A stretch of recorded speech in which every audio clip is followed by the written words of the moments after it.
ओम प्रकाश धनखड़ जी ने किसी भी विरोधी अध्यादेशों का विरोध कर रहे किसान नेता के समक्ष एक बार बैठ जाओ आप।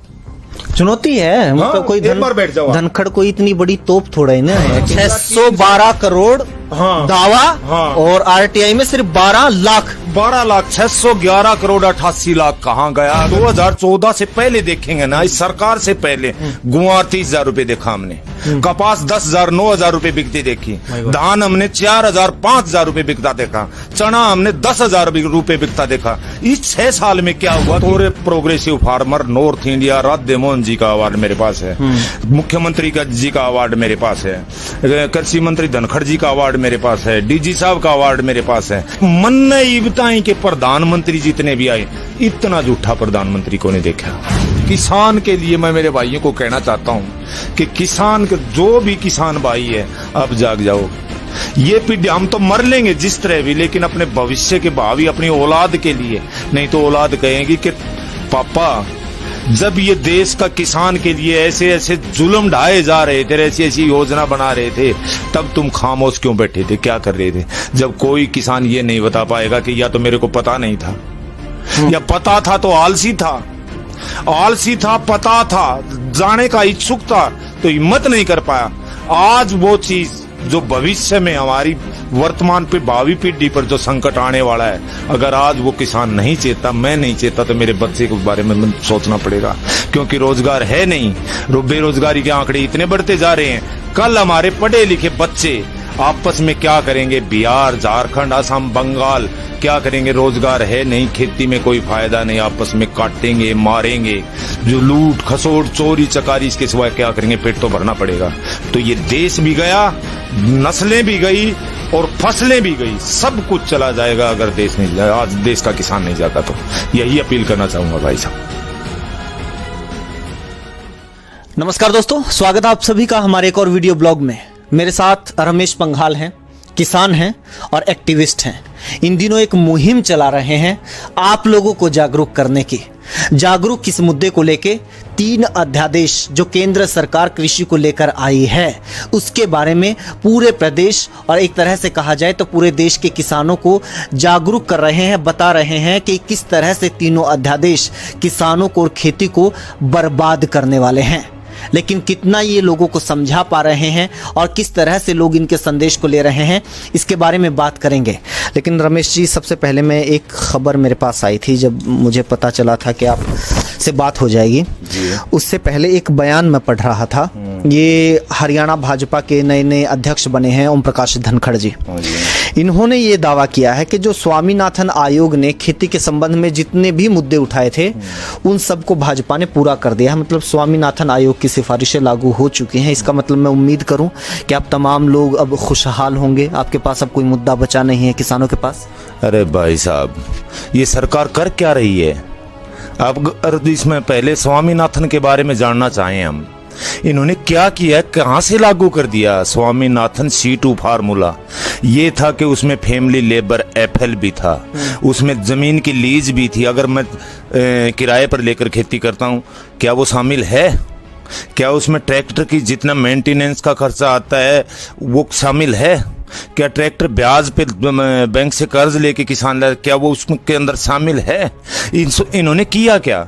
इन्होंने किया सिर्फ ट्रैक्टर की जुताई लगा ली, बीज का खर्चा लगा लिया, थोड़ा बहुत और खर्चा लगा करके इन्होंने तो एक इतना फरेब किया है किसान के साथ। रमेश जी के बारे में मैं एक बात बता दूं कि सरकार बार बार कहती है कि परंपरागत खेती से किसान दूर हटे, प्रोग्रेसिव फार्मर बने। ये प्रोग्रेसिव फार्मर हैं, ये परंपरागत खेती की बजाय सब्जी की खेती भी करते हैं, टमाटर की खेती करते हैं। सर, क्या हाल हुआ इस बार? जो स्वामीनाथन आयोग की सिफारिशें लागू करने का दावा करते हैं, उनको अगर बताना चाहें तो। टमाटर क्या रुपए किलो भी कहते हैं सर आपके? सिर्फ 2, मेरे पास प्रमाण है, बिल है, 2-2.5 रुपए, 2.25 रुपए, 2 रुपए, 2.5 रुपए। उसमें तो ट्रांसपोर्ट का खर्चा अगर निकाल दिया जाए तो 10 पैसे किलो का भी नहीं बचा। इसलिए फसल हमें तुड़ाई करना ही बंद कर दिया, क्योंकि बस तो कुछ वो खेतों में खड़ी हाँ, खड़ी फसल खेतों में खड़ी बर्बाद हो फसल। गई थी। मतलब जो टमाटर आपको आम तौर पे वो 50-60 रुपए किलो भी जाता है, लेकिन आम तौर पे 20-30 रुपए किलो तो आपको मिलता ही है। उसका किसानों को मिलता है सर 1 रुपया, 2 रुपया, 2.5 रुपया। जब भी आप ये जो भावांतर भरपाई योजना का खूब विज्ञापन होता है, टेलीविजन पे सुनते होंगे, मुख्यमंत्री के जुबान से सुनते होंगे, बीजेपी के सोशल मीडिया पेजेस पे सुनते होंगे। सर ये जो भावांतर भरपाई योजना है, इसके बारे में बहुत बखान होता है कि आप लोगों को जो फायदा हुआ है कमाल है ये। इससे सर मैंने आरटीआई लगाई है, वो मेरी पड़ी यहाँ यहीं पे आरटीआई, वो जो उसकी रिपोर्ट है उसमें इनका कोई परवीन अत्रे पता नहीं, एक हरियाणा न्यूज पर प्रोग्राम दे रहा है कि हमने 612 करोड़ रुपए वितरण कर दिया है किसानों को बीबीवाई योजना के तहत। तो फिर हम यहाँ आए तो हमने डीजी साहब से पूछा जी कितना मिला क्या है अब तक किसानों को जब से ये लॉन्च हुई है? बोला 612 करोड़ रुपए। तब मेरे को दर्द हुआ, मैंने आरटीआई लगाई। भाई साहब शर्म आने की बात है, शर्म आने की बात। मात्र 12 लाख रुपया, मात्र 12 लाख, 612 करोड़ हाँ, दावा हाँ, और आरटीआई में सिर्फ 12 लाख। 12 लाख, 611 करोड़ 88 लाख कहाँ गया? अगर 3 फसलों में 12 का 10 गुना, 20 गुना, 50 गुना और कर लोगे तो भी 600 करोड़ कहाँ गया? मैं धनखड़ साहब से यही सवाल करना चाहता हूं, ये आंकड़े लेकर मत आओ धनखड़ साहब, अगर ऐसे झूठे आंकड़े लेकर मत आओ, लेकिन किसी किसान हितैषी के सामने एक बार बैठ के कहो कि आपने पिछले 5 साल में किसान को क्या दिया और आपकी मीटिंगों का खर्चा कितना आया। अगर वो इन्होंने अपनी पब्लिसिटी, बीबीवाई की पब्लिसिटी के ऊपर जितना पैसा लगाया ना, अगर वो पैसा भी किसान को मिल जाता तो किसान आज कहीं बेहतर होता, कहीं बेहतर। लेकिन सारा उलझाए रखा, आज एग्रीसमिट में फरीदाबाद में, आज रोहतक में, आज फलाना, आज बीबीवाई लॉन्च कर रहे हैं, आज भिवानी में प्रोग्राम, ब्लॉक वाइज प्रोग्राम किए। ये ऐसे ही तो भड़का रहे हैं, क्या पता इनको किसान के दर्द ठीक है, का। धनखड़ साहब पे वापस आते हैं और साथ ही हम लोग अपने आज के असली मुद्दे पे भी आ जाते हैं। सर 3 अध्यादेश, इसके बारे में धनखड़ साहब का और बीजेपी के तमाम नेताओं का आरोप ये है कि विपक्ष भड़का रहा है, जबकि मैंने अब तक विपक्ष का कोई प्रोटेस्ट नहीं देखा इस मुद्दे को लेके। किसान हैं, आप लोग एक्टिविस्ट हैं, इस मुद्दे को लेकर लगातार आंदोलनरत है। सर कौन भटका रहा है, कौन भ्रमित कर रहा है आप लोगों को? शिकायत क्या है इन 3 अध्यादेशों से? इससे कौन भड़काएगा भाई साहब? ये खुद ही तो है कि अपनी कमजोरी को कितने दिन छुपाएंगे। आज इन्होंने ऐसा हाल कर दिया, प्रदेश का युवा बच्चा महसूस कर रहा है कि बेरोजगारी के आंकड़े कहां से कहां चले गए, कितने गुना ज्यादा बढ़ गई। वो किसान भी महसूस कर रहा है कि मेरा बच्चा क्या करेगा। आज पूरे प्रदेश में कोई एक बच्चा या बाप ये बता दो कि बेटा तू खेती कर लिए, या कोई बच्चा ये बता दो कि पापा मैं खेती करूंगा। क्यों? इन 3 अध्यादेशों से क्या शिकायत है? 3 अध्यादेश देखो, पहला अध्यादेश इतना खतरनाक बना, एक छत दी थी जो एपीएमसी एक्ट लागू हुआ, एक छत दी थी मार्केट कमेटी की कि जितने एमएसपी रखे जिन फसलों के, वहां पर कम से कम गारंटी थी, उससे कम नहीं। ये बात मैं कह रहा हूं कि तमाम जो लोग हैं, आप लोगों को अगर राफेल के तमाम फीचर्स समझ में आ गए हों कि भी उससे क्या क्या फ़ायदा होने जा रहा है, वो किस तरह से उड़ता है, कितना पावरफुल है, उसके बाद आप लोग थोड़ा टाइम निकाल के इन 3 अध्यादेशों के बारे में भी समझिए। ये आपकी अपनी ज़िंदगी, आपके अपने परिवारों और आपके अपने पिता के रोज़गार को, उनकी खेती को प्रभावित करने जा रहा है, आपकी आने वाली पीढ़ियों को प्रभावित करने जा रहा है। यहाँ से शुरुआत होती है सर पहले अध्यादेश। इस तरह से देखो भाई साहब, ये शुरुआत कहाँ से हुई? एपीएमसी एक्ट लागू हुआ सन 1955 में। क्यों लागू हुआ? क्योंकि उससे पहले ईस्ट इंडिया कंपनी का राज था। तो वो ईस्ट इंडिया कंपनी या कोई भी पूंजीपति उससे पहले जो आज ये कर रहे हैं ना, काला बाजारी होगी, किसान की लूट होगी, इससे बचाने के लिए वो एक्ट लागू किया था उस वक्त की सरकार ने। कैसे किया था कि एमएसपी रखा, भाई इतना तो एमएसपी, मान लो गेहूं का 100 रुपए एमएसपी रख दिया, तो कई बार उस एक्ट में एक प्रावधान था कि 100 तो किसान का पक्का है ही है, इससे ऊपर बिकेगा ना वो किसान के खाते में जाए, किसी बिचौली के खाते में नहीं जाए या किसी पूंजीपति के खाते में नहीं जाए। ऐसा बार बार हुआ है। अगर 2014 से पहले देखेंगे ना, सरकार से पहले गुआर 30,000 रुपए देखा हमने, कपास 10,000 9,000 रुपए बिकती देखी, धान हमने 4,000 5,000 रुपए बिकता देखा, चना हमने 10,000 रुपए बिकता देखा। इस 6 साल में क्या हुआ कि वही रेसो इनको कुछ भी आगे नहीं बढ़ने दिया। तो किसान को एक बार 3-4 साल में अगर इस साल गुआर का मिल गया, इस साल कपास का मिल गया, बाजार के रेट अच्छे हो गए तो एक बार जीवन दान मिल जाया करता था। तो उस एक्ट को खत्म करने के लिए ये लोग क्या कर रहे हैं, अब इन्होंने जो मंडी में खरीद होती थी, ये पहला वो ऑर्डिनेंस है, मंडी में खरीद होती थी तो जो आड़ती पूंजीपति या जो भी था खरीद के ऊपर टैक्स उसके लगा करता था, वो टैक्स माफ कर दिया 6%। अब वो क्यों खरीदेगा मंडी में? रोड पे खरीदेगा, सड़क पे खरीदेगा, खेत में खरीदेगा, बाजार में खरीदेगा, कहीं से भी खरीदेगा, क्योंकि उसका 6% बच रहा है। लेकिन ये एक सुविधा किसानों को भी तो मिलेगी ना, कि भी अब वो मंडी में ही बेचने के लिए मजबूर नहीं है, बाहर भी कहीं बेचे। सर किसानों को, हाँ बिल्कुल सही बात है, अगर सरकार एक लाइन लिख दे तो कि एमएसपी से नीचे आपकी कोई फसल नहीं बिकेगी। धनखड़ साहब ने जितनी ताकत लगाई इतनी देर एक प्रोपगंडा रचने में कि किसान भड़का रहे हैं, धनखड़ साहब हम आपसे अपील करते हैं, आपका आदर करेंगे, फूलों की माला पहनाएंगे, हार पहनाएंगे, एक लाइन लिखवा दो इन तीनों अध्यादेशों के, एक चौथी लाइन लिखवा दो कि एमएसपी से नीचे की खरीद किसान की नहीं होगी। हम गारंटी देते हैं, हमें कानूनी अधिकार इस चीज का दिलवा दो, हम उनका स्वागत करेंगे। बार बार क्यों फरेब में डाल रहे हो हमें? पहला तो इतना खतरनाक है साहब, फिर क्या करेंगे ये 2 साल जैसे जियो की लत लगाई थी 2 साल खेतों में एक बार सरकारी दबाव में या पूंजीपतियों दबाव में ठीक रेट दे देंगे। तब तक जो मंडी का ढांचा था, इस देश के हमारे पूर्वजों ने कितनी मेहनत से पसीने से खड़ा किया था, उसमें करोड़ों लोग रोजगार पा रहे हैं, सरकार को फायदा हो रहा है, वो ध्वस्त हो जाएगा। कोई जाएगा वहां नहीं। एक छत थी, वो छत भी गिरा दी गई, जो टूटी फूटी चूरी थी, उसमें कुछ भी था, लेकिन किसान के सर पे एक छत थी, वो 2 साल में उसको कह देंगे कि इसको भी दे दो उनको। अब जो मंडी बोर्ड है ना हरियाणा का, हाँ। एक तो है ना, ये फायदे में बहुत कम संस्थाएं होती हैं, बहुत कम ऐसे स्ट्रक्चर्स होते हैं, वो फायदे में था। और उससे एक और फायदा होता है, जो ग्रामीण बहुत सारी सड़कें मंडी बोर्ड के पैसे से बनती थी, लेकिन धीरे धीरे वो जब मंडी से बाहर सारा व्यापार होगा तो वो घाटे में होगा।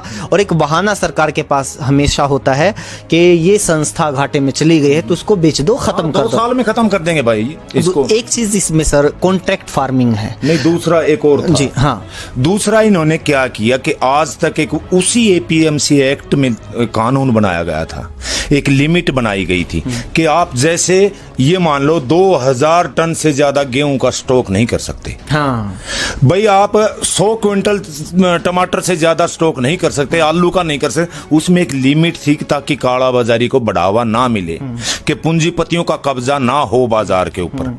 वो लिमिट खत्म कर दी कि कोई, अगर मेरे पास इतना पैसा है तो मैं अकेला पूरे देश का अन्न, दाल, फल, सब्जी इकट्ठा कर सकता हूं।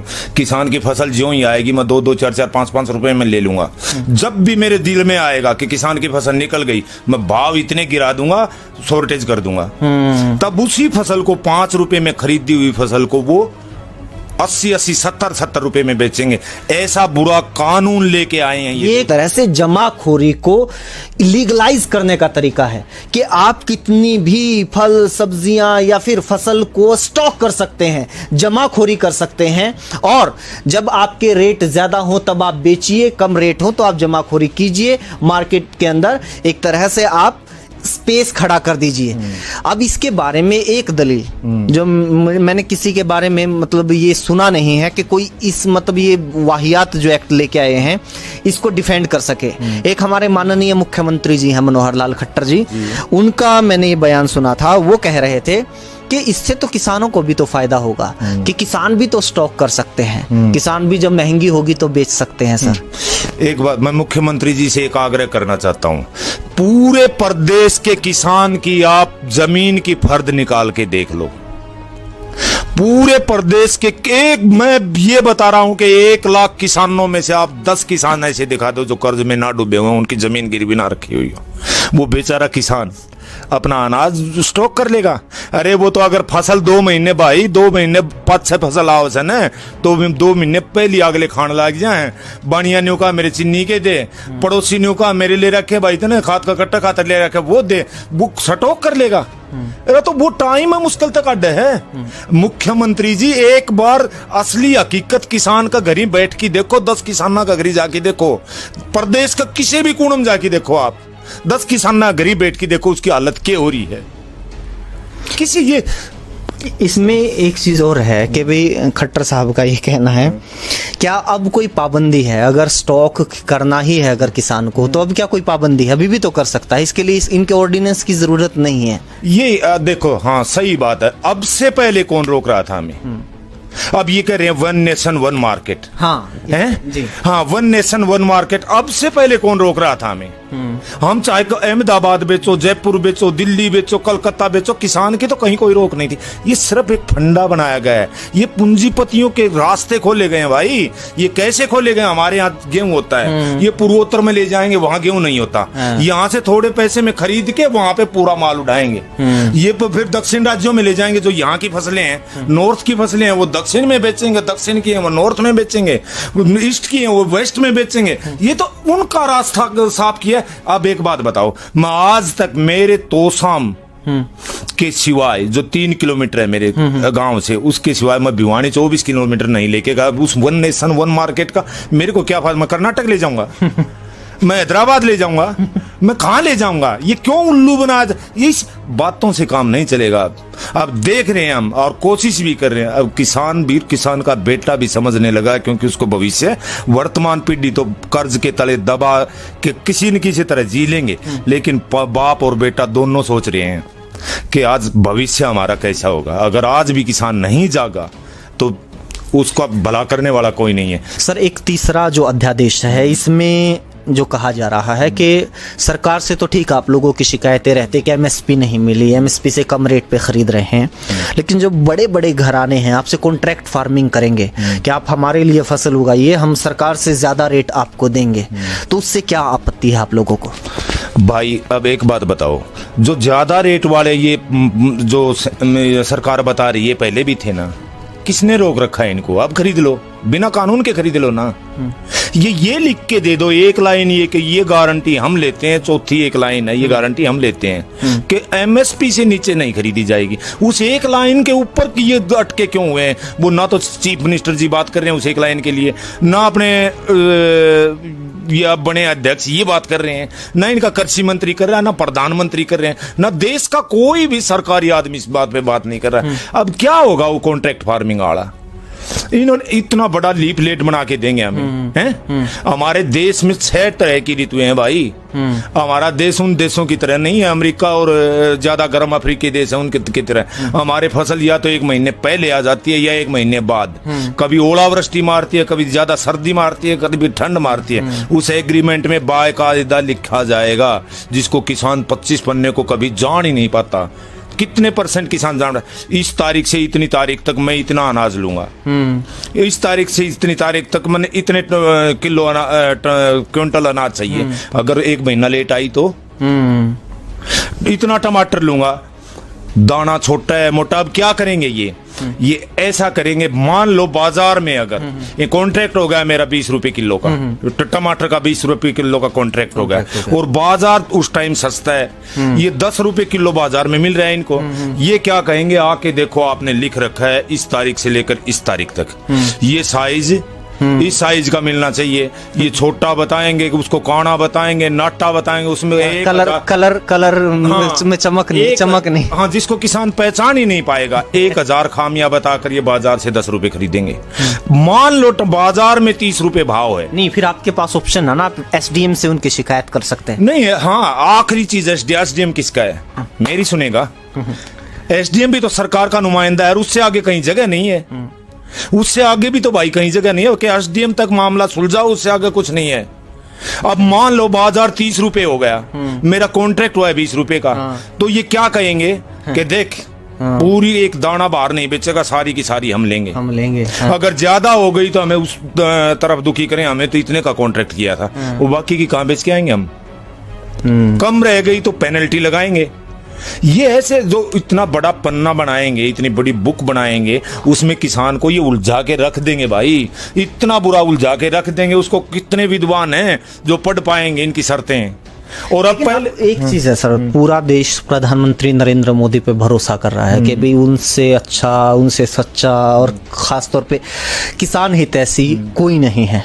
आप लोगों को भरोसा क्यों नहीं हो पा रहा कि नरेंद्र मोदी ने अगर किया है तो सही किया होगा, सोच समझ के किया होगा? देखो भाई, ना तो किसी संगठन से जुड़ा हूं, ना पार्टी से जुड़ा हूं। जिसका दिल करता है उसका वोट डाल देता हूं बस। ना कोई किसान संगठन है। बतौर किसान खूब बकबक करता रहता हूं, लेकिन मैंने मेरी जिंदगी में महसूस किया है, क्योंकि उस वेव का हिस्सा मैं भी था। शायद ऐसा प्रधानमंत्री आया है इस देश का भला करेगा। जब यूपी की रैली में इन्होंने कहा, प्रधानमंत्री जी ने, कि जिस दिन सत्ता, दिल्ली की सत्ता संभालूंगा साथियों, स्वामीनाथन C2 फार्मूला लागू करूंगा, फसल का 1.5 दाम दूंगा।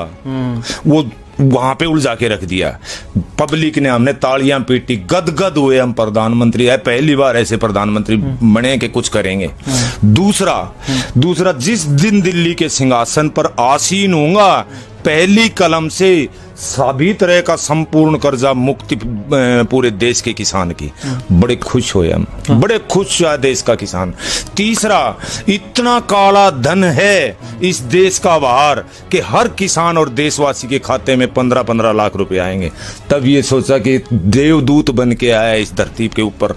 चौथा, इन्होंने कहा कि भाइयों 2 करोड़ रोजगार सालाना पैदा करूंगा। हमने सोचा कि ये 4 मुद्दे किसान के, बाकी तो इन्होंने पता नहीं क्या क्या, स्मार्ट सिटी बनाऊंगा, रेल वो कौन सी रेल लिया हुआ था वो बेच दिया, बेच दी आड़ाली है। जो 4 किसान संबंधित जो बात थी उसका खातर नहीं सोचा था। ये शायद कोई अवतार अवतरित हुए हैं, कौन से देवता के हैं। लेकिन आज मैं एक बतौर किसान, क्योंकि इससे सरकार पर अवार्ड भी ले रखे मन पूरे नॉर्थ इंडिया, बतौर progressive farmer north India, Radhe Mohan ji का अवार्ड मेरे पास है, मुख्यमंत्री का जी का अवार्ड मेरे पास है, कृषि मंत्री धनखड़ जी का अवार्ड मेरे पास है, डीजी साहब का अवार्ड मेरे पास है। लेकिन मैं आज देश के किसान को ये बताना चाहता हूं, जहां तक मैंने महसूस किया, और भाई मन किसा बावड़ा जानो क्षाणा कि मन ने ये बताएं कि प्रधानमंत्री जितने भी आए, इतना झूठा प्रधानमंत्री को नहीं देखा, इतना झूठा प्रधानमंत्री कौन देखा। और उसकी नीचे की लॉबी, जब प्रधानमंत्री न्यू टूच की बजाय जी तो 10 है टूच की बजाओ से न्यू कोई सोचनिया नहीं, के लाओ से के करें से कट। आज हिंदुस्तान का किसान की हालत 2%, 2 कदम आगे नहीं चल पाया किसान देश का। लेकिन 2022 तक डबल आय होने वाली है, आपको पता है ना। और इसके लिए मतलब साल एक भर का टाइम बचा। देखो 2022 तक ये तो कन्फर्म है, आप आंकड़े निकाल के देख लो। मैं कांग्रेस की कभी भी ये नहीं कहता, लेकिन मैं 2014 पे अटका खड़ा हूं, क्योंकि इनके 30 लग गए। 14 और 20-22 तक लागत तो डबल हो जाएगी खेती की, ट्रैक्टर भी महंगा हो जाएगा, समरसीबल पंप भी महंगा हो जाएगा, और भी जितने भी चीज से, खाद भी महंगी हो जाएगी, डीएपी भी महंगी हो जाएगी, डीजल भी महंगा हो जाएगा, हमारा कपड़ा भी महंगा हो जाएगा, हमारा कसिया भी महंगा हो जाएगा, हल भी सबकी महंगा हो जाएगा। लागत तो डबल पक्की हो जाएगी, लेकिन आमदनी आज इतनी बड़ी OECD संस्था है, 36 देशाई संस्था है, उनके बड़ी बड़ी संस्थाएं के आंकड़े हैं कि 2% इजाफा हुआ है। मोदी सरकार या अपने खट्टर सरकार है पास मात्र 2% इजाफा हुआ है किसान की आमदनी में। और जब सही आंकड़े लगाओगे, अब देखो कितने बढ़िया तरीके से पूरा देश का किसान बेवकूफ बनाया इन्हें। 6,000 रुपए किसान सम्मान निधि योजना, अरे ये 450 रुपए थे फसल बीमा योजना के। मैं तो अंदाजा लगाओ, ये एक बहुत समझन की बात है, जब कोई समझे तो। जब मेरे पास 3 किले कपास के हैं तो 1650 कर दिए ना, 33 से तो एक फसल, पूरी रब्बी नहीं, उसकी एक फसल, मात्र एक फसल 3300 रुपये उड़े काट लिए, बताओ। और जो दूसरी फसल कपास की जो बीमा की किस्त है, प्रधानमंत्री फसल बीमा योजना, ये 3 गुना हो चुकी है। आपको शायद नहीं पता होगा, मुआवजा मिलता है सर किस चीज का? ये प्रधानमंत्री फसल बीमा योजना जो आप करवाते हैं, उसके जो पैसे कटते हैं। भाई कहीं भी सब्जी का तो प्रावधान ही नहीं है, बागवानी फसलों का तो ना तो बीमे का प्रावधान है, ना मुआवजे का प्रावधान है। कभी कभार एक आध बार मुआवजा, आप आंकड़े निकाल के देख लो कंपनियों को फायदा कितना हुआ था। शायद 24,000 करोड़ रुपया कंपनियों को फायदा हुआ था। पढ़ दे रहा। पी साईनाथ हैं, एक किसान एक्टिविस्ट हैं और पत्रकार भी हैं। उनका ये आरोप था कि फसल बीमा योजना राफेल से भी बड़ा घोटाला है। ये हर साल होता है, हर सीजन में होता है असल में। तो सर, 3 अध्यादेशों को लेके लोगों को जागरूक करने के लिए, किसानों को जागरूक करने के लिए अब आगे आप लोग क्या करने जा रहे हैं, किस तरह से लोगों को समझाएंगे? भाई हम तो जो भी यथासंभव कोशिश होगी, क्योंकि अब पीक पर आ गया है। मैं तो हर उस बाप को ये कहना चाहता हूँ, अगर आप इन 3 अध्यादेशों के बारे में जानते हैं तो अपने बेटे को बताओ। हर उस बेटे को, विशेष करके हरियाणा, पंजाब, राजस्थान, यूपी के हर उस बेटे को ये कहना चाहता हूं, अगर आप इन अध्यादेशों के बारे में जानते हो तो अपने बाप को बताओ। और हर उस आदमी को कि आप गांव में सिर्फ आप इनको समझ पा रहे हो, नहीं तो बोली कौम है किसान, बहुत बोली कौम है, और ये गर्त में चली जाएगी। जिस दिन ये हाहाकार मचेगा ना, यही हाल किसका हुआ था? बिहार का हुआ था। हाँ, आज तक बिहार में धान का 1750 रुपए MSP है, और वो लोग पंजाब में आकर बेच रहे हैं, वहां पर 1100 रुपए से ऊपर नहीं बिका है भाई साहब। वो ही चीज अब वहां पर मक्का लो गया। बिहार में 1100, 1000 में, और यहाँ तक भी आरोप लगते हैं हमारे यहाँ पे जब कोई धान टाइप का घोटाला करना होता है तो वहां से सस्ते चावल खरीद के लाए जाते हैं। और किसी को ये भ्रम हो कि ये जो 3 नए अध्यादेश हैं ये बड़े कमाल करने वाले हैं, तो बिहार के किसानों की हालत जरूर देख लेनी चाहिए। दूसरा एक मक्की का है। मक्की बिहार में अपने जो ये पोल्ट्री वाले फार्मर हैं वहां से 600 रुपए में खरीद रहे हैं भाई साहब। 900 रुपए में आकर के हरियाणा में पड़ रही है वो मक्की। इन्होंने ये नहीं कहा कि ऐसी बेनिफिशियरी क्रॉप लगाओ कि हम तुम्हें रेट देंगे, तो धान क्यों लगाएगा किसान? उसको धान के बराबर की फसल दे दो, बच्चे पढ़ाने हैं। उसको धान के बराबर की आमदनी वाली फसल दे दो, चाहे सूखी, बिना पानी की बिरानी कोई फसल लगवा दो, क्यों लगाएगा किसान? ये तो जो है ना, टमाटर में इन्होंने लॉकडाउन में क्या किया, यही तो किया। मंडियों में क्या किया कि जो 24 घंटे मंडी खुली रहा करती थी वो 8 घंटे कर दी, और जो 100 दुकान थी वो डिवाइड कर दी एक हफ्ते में। अब किसान माल लेके जाएगा बेचारा, कितना बिकेगा? वो जालंधर लेके जाए, लुधियाना ले, इसीलिए तो सारी सब्जियां किसानों के खेतों में सड़ी। इन्होंने अलग व्यवस्था नहीं करनी आती। कहीं से आप बता दो इन्होंने कोई एक स्टेप उठाया हो कहीं भी? क्या कर रहे हैं ये लोग? सिर्फ ये माइक के आगे बैठकर एक झूठ का पुलिंदा। एक विद्वान जो आज इसका नेता है, किसी यूनियन का नेता, संगठन का किसान नेता है, इनका चमचा नहीं, जो उस दिन बता रहे थे किसान नेताओं से बात की, वो किसान नेता है जो इनसे बात करके कमिटमेंट करा इसने, ओम प्रकाश धनखड़ जी ने। किसी भी विरोध, इन अध्यादेशों का विरोध कर रहे किसान नेता के समक्ष एक बार बैठ जाओ आप। चुनौती है। मतलब कोई धनखड़ कोई इतनी बड़ी तोप थोड़ा ही ना है कि भी आप अपने चमचों के बीच में बैठ के स्पीच देते हो। आपने स्वामीनाथन आयोग भी लागू कर दिया और ये किसानों की गत बदलने वाले 3 अध्यादेशों के बारे में बता दिया। बैठ जाइए, चुनौती है, खुली चुनौती है, कैमरा के ऊपर है। रमेश पंघाल जी के साथ बात कीजिए, और बहुत सारे किसान संगठन है, किसान नेता जो इनका विरोध कर रहे हैं, जो आपकी जय जयकार हर चीज में करते हो, उनसे बात करने का, उनको बताने का कोई फायदा नहीं है। आइए धनखड़ साहब, खट्टर साहब, कीजिए बात। आप इतनी बड़ी तोप नहीं है कि आप मतलब किसानों से बात नहीं करेंगे। और भी इनका कोई बड़ा विद्वान है, नेशनल लेवल कोई बड़ा विद्वान, देवेंद्र शर्मा हैं। ये अपने हिमाचल वाले देवेंद्र शर्मा कृषि अर्थशास्त्री, उनसे बात कीजिए एक बार बिठा दो किसी भी डिबेट में। तुम्हारे 10 होंगे वो अकेला होगा। योगेंद्र यादव जी हैं, उनको बिठा दे, तुम्हारे 20 होंगे वो अकेला होगा। और भी हैं बहुत सारे, पी साईनाथ जी हैं, उनके सामने बैठा दो आप। प्रोफेसर अनंत कुमार हैं जो खेती से संबंधित जो काम कर रहे हैं, राजूवाड़ हैं पंजाब से, उनके सामने बैठा दो आप। किसी के, लेकिन अपने चुनिंदा चमचे के सामने नहीं। एक और चुनौती मैं इनकी तरफ से ही देना चाहता हूं, जो आप लोगों के तमाम चैनल हैं, तमाम चैनल जो आपके लिए ही काम करते, उन पे बैठा दो। हाँ, आप लोगों से अपील है कि इस वीडियो ब्लॉग को ज्यादा से ज्यादा शेयर कीजिए। आपका रिपोर्टर यूट्यूब चैनल को सब्सक्राइब कर दीजिए। फेसबुक पर देख रहे हैं तो हमारे फेसबुक पेज को लाइक कर दीजिए।